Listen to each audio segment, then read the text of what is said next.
कृपया हमारे चैनल को सब्सक्राइब करें। नमस्कार और मेरे चैनल में आपका स्वागत है। आज मैं एक गंभीर मुद्दे के बारे में बात करने जा रहा हूं जो कई भारतीय महिलाओं को प्रभावित करता है। ओमान में मानव तस्करी। मानव तस्करी जबरन श्रम, यौन शोषण या अन्य प्रकार के दुर्व्यवहार के उद्देश्य से मानव का व्यापार है। यह मानवाधिकारों का उल्लंघन है और अंतर्राष्ट्रीय कानून के तहत अपराध है। अमेरिकी विदेश विभाग के अनुसार ओमान मुख्य रूप से भारत, पाकिस्तान, बांग्लादेश, श्रीलंका, फिलीपींस और कुछ अफ्रीकी देशों के पुरुषों और महिलाओं के लिए एक गंतव्य और पारगमन देश है, जो जबरन श्रम और यौन तस्करी के अधीन है। ओमान में तस्करी पीड़ितों के सबसे कमजोर समूहों में से एक प्रवासी घरेलू कामगार हैं, जो ज्यादातर एशिया और अफ्रीका में कम आय वाले देशों की महिलाएं हैं। उन्हें अक्सर बेईमान एजेंटों द्वारा विदेशों में रेस्तरां, होटलों या छात्रवृत्ति में नौकरी के झूठे वादों से फुसलाया जाता है। हालांकि एक बार जब वे ओमान पहुंचते हैं, तो वे खुद को अपमानजनक घरों में फंसा हुआ पाते हैं जहां वे बिना वेतन के लंबे समय तक काम करते हैं। उनके पासपोर्ट और फोन जब्त कर लिए जाते हैं और शारीरिक और यौन हिंसा का सामना करते हैं। खाड़ी में फंसे प्रवासी कामगारों की सहायता और प्रत्यावर्तन के लिए काम करने वाली संस्था दो बोल की एक हालिया रिपोर्ट में ओमान में काम कर रहे सिएरा लियोन के 469 घरेलू कामगारों का साक्षात्कार लिया गया।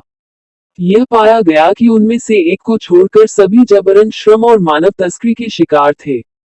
उनमें से कुछ ने यह भी कहा कि उन्हें स्थानीय पुरुषों को 80,000 रुपये से लेकर 1.50 लाख रुपये तक की राशि में बेचा गया था।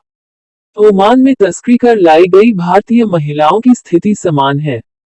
उनमें से कई पंजाब से हैं, जहां बेईमान ट्रैवल एजेंट मध्य पूर्व में नकली कंपनियां संचालित करते हैं और स्थानीय महिलाओं या रिश्तेदारों को भर्ती करते हैं जो गरीब हैं और पैसे के लिए बेताब हैं। इसके बाद वे उन्हें टूरिस्ट वीजा पर ले जाते हैं, जिसके बारे में उनका दावा है कि इसे 2 साल के लिए बढ़ाया जाएगा और उनसे 50,000 रुपये से लेकर 70,000 रुपये प्रत्येक शुल्क लिया जाता है। हालांकि ओमान की राजधानी मस्कट पहुंचने के बाद इन महिलाओं को स्थानीय एजेंटों द्वारा घरेलू काम या वेश्यावृत्ति के लिए मजबूर किया जाता है, जो उनके जीवन को नियंत्रित करते हैं। उन्हें अपने परिवारों से संपर्क करने या अधिकारियों से मदद लेने की अनुमति नहीं है। यदि वे भागने या शिकायत करने का प्रयास करते हैं तो उन्हें हिरासत में लिए जाने या निर्वासित किए जाने का भी खतरा होता है। ऐसा ही एक मामला द इंडियन एक्सप्रेस द्वारा मई 2022 में रिपोर्ट किया गया था। पंजाब के मुक्तसर जिले की एक महिला ने कहा कि उसे एक ट्रैवल एजेंट ने ओमान में एक व्यक्ति को 80,000 रुपये में बेचा था। उन्होंने ये भी खुलासा किया कि होशियारपुर, जलंधर और अमृतसर की कई अन्य महिलाएं समान परिस्थितियों में ओमान में कठिन जीवन जी रही थी।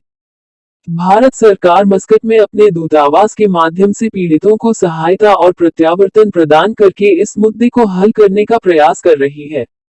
ये तस्करी की जांच में बांग्लादेश, खाड़ी देशों और नाइजीरिया की विदेशी सरकारों के साथ भी सहयोग कर रहा है। हालांकि ऐसे मामलों को पहली बार में होने से रोकने के लिए और अधिक किए जाने की आवश्यकता है।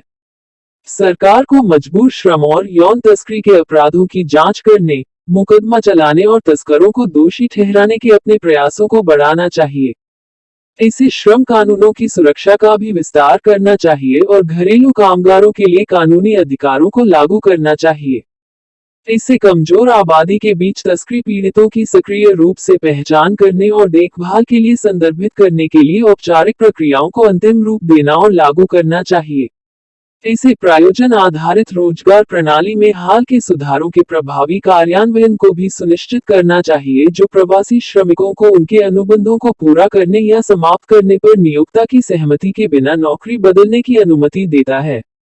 नागरिकों के रूप में हम इस मुद्दे के बारे में जागरूकता बढ़ाने और पीड़ितों का समर्थन करने में भी भूमिका निभा सकते हैं।